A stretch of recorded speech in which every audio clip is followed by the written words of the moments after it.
let's check in on the preparations for the Traslasyon 2025. For updates, we have mobile journalist Merymon Reyes on the ground. Hi Merymon, kumusta ang paghahanda para sa Traslasyon 2025? Magandang umaga sa inyo. Nakatayo ako dito sa Villalobos, kaya kung saan nakaset up na yung walkthrough na X-ray at saka metal detector scanning. Ito ang isa sa mga security measures na ginagawa ngayon para masiguro yung safe at secured na mga aktibidad dito sa Quiapo, lalong-lalo na ngayong January 9, yung traslasyon. Last weekend, nagkaroon din ng final walkthrough ang PNP para nga ma-double check na nila at ma-finalize yung magiging ruta, yung scheme ng traslasyon at the same time yung deployment ng mga pulis. Over 14,000 na magmumula sa NCRPO at meron din sila kasama dito ng assistance mula sa 1,000 mga sundalo para nga ma-anticipate nila kung sakaling magkaroon ng aberya, magkakaroon ng crowd control sa paligid nito. So far, ngayong araw na to, ang inaabangan natin ay mamayang gabi, which is yung mass for the volunteers ng Quiapo, ng simbahan, ilang mga deboto, pati sa translasyon. Tapos simula bukas hanggang January 9, magsisimula na yung pahalik doon naman sa Quirino Grandstand. And then, kasunod nito, sunod-sunod naman yung mga vigil programs, mga activities, mga misa hanggang sa pinaka-inaabangan ng lahat na January 9, araw ng traslasyon. Merymon, yung mga gusto pumunta sa January 9, syempre, every year nag-iiba-iba ng konti yung protocol dyan. No? This year, kung gusto pumunta, and if may sasakyan ka, where are you supposed to park? How far is it from the actual event place? Magiging sarado yung mga kalye na madadaanan ng traslasyon, pati yung roads adjacent to it. So ibig sabihin yung mga kalye na to, hindi na to pwede nga paradahan, lalo na yung mga umaasa na mayroong street parking.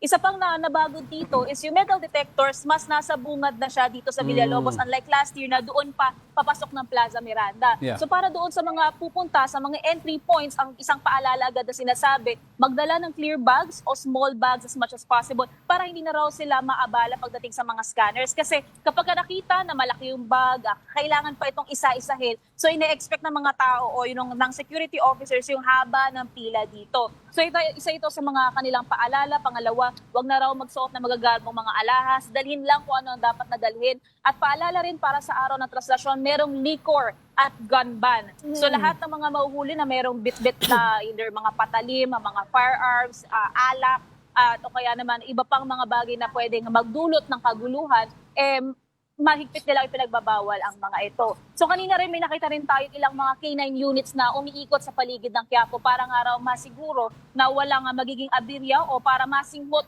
kung sakali man na magkakaroon o merong bomb threats na nag-e-exist. Sa labas din ng Quiapo dito sa Villalobos, doon sa kabila sa May Carriedo at saka sa Quezon Boulevard, nakapaligid na rin ang ilang mga pulis para nga masiguro yung istasyon nila doon hanggang sa araw ng traslasyon, wala na yung sinasabing mga pumaparada sa gilid at para magtuloy-tuloy yung daloy ng foot traffic, pati yung mga sasakyan na posibleng dumaan pa bago ang traslasyon. Oh, Merymon, I understand every time may traslasyon dyan, may mga signal jammer, ganun pa rin ba ngayong taon?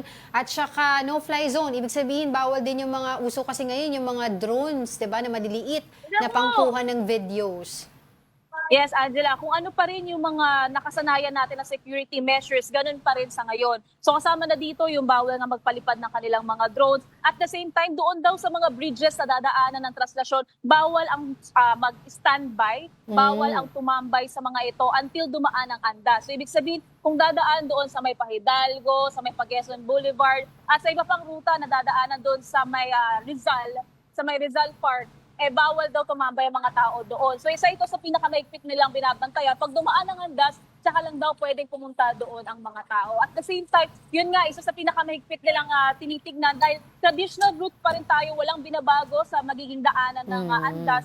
Mas nakapalibot ngayon ang mga tao dahil ina-expect nila yung 6.5 million na deboto last year, baka raw mas dumami ngayon kasi nga mas maluwag na ang mga social gatherings tulad ng traslasyon. Oo, nakita mo na ba ngayon, Merymon, yung sinasabi nila may konting pagbabago dun sa mismong andas para daw hindi na masyadong maraming mga deboto yung umakyat at makakapit doon?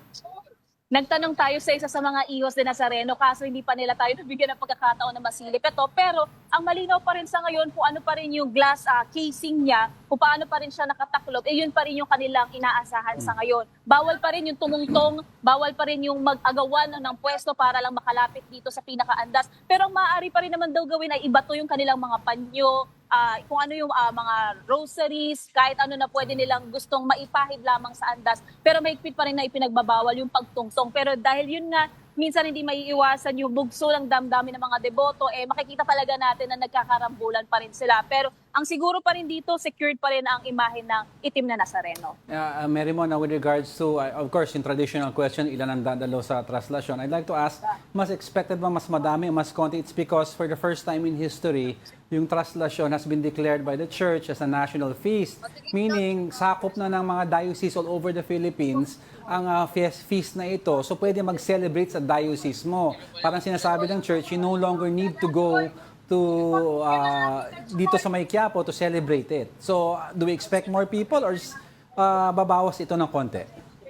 Yes, Angelo. Yan yung dineclare nga nung September last year. So ito yung isa sa pinaka-historical celebrations daw ng Quiapo. Pero base sa mga nakausap natin, kahit daw nasabay-sabay yung magiging celebration ng Pista ng Nazareno across dioceses sa buong Pilipinas o sa NCR, meron at meron pa rin daw kasing pupunta dito mismo sa Quiapo. Kasi naniniwala yung iban sa mga ito daw yung pinaka-sentro ng selebrasyon ng poonga o imahe ng itim na Nazareno. Kaya na-expect pa rin nila, pwedeng dumami pa rin, pwedeng same, o kaya naman kung sakaling magkaroon daw ng sabay-sabay na celebration, yung iba, pupunta pa rin daw dito sa Quiapo. So, same measures pa rin last year, around 15,000, 14,000 yung security officers ngayon, 14,000 ng NCRPO plus 1,000 ng mga sundalo. Kasi nga, wala silang binabago sa tansya nila, marami pa rin tao ang pupunta sa Quiapo.